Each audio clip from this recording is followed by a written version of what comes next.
हिरवाईच्या तलम शालूत लपेटलेली, मध्येच जलोघाची चंदेरी निर्झरांची किनार व पदरावर उन्मुक्त धबधब्याची सुरेख नक्षी. ही निसर्गाची किमया की जादू?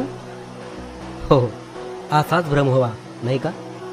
असा हा जलाधी प्रपात मुक्तेश्वर, सौताड्याचा रम्य धबधबा रामेश्वर. चला निघूया पुन्हा एकदा सौताड्याकडे.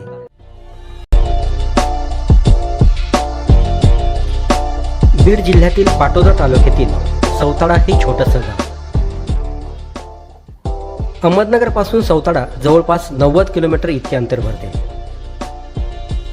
तर पुण्यापासून 214 किलोमीटर इतके अंतर आहे.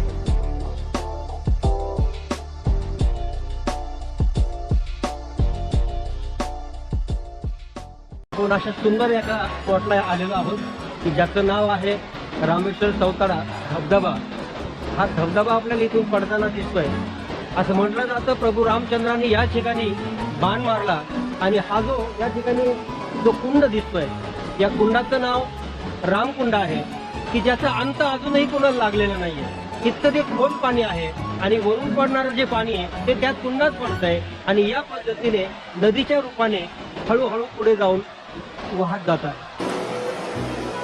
सावळा डोंगराच्या कड्यावरून खाली घरी मनसोक्त वेगाने खाली येणारा धबधबा पाहिला की साहजिकच ओळी समोर येतात. उंच कड्यावरून तू उडी मारशी खाली, उंच कड्यावरून तू उडी मारशी खाली, जणू आकाशातून येई चंदेरी प्रपात भुवन.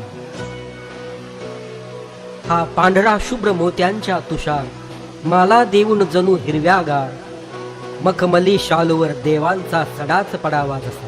नखांची पोलादी फोडून छाती, नखांची पोलादी फोडून छाती, दगड धोंड्याची फोडून माथी, मोत्यांच्या सप्तरंगी पिचकाऱ्या उडविती येई धरतीवरती, येई धरतीवरती.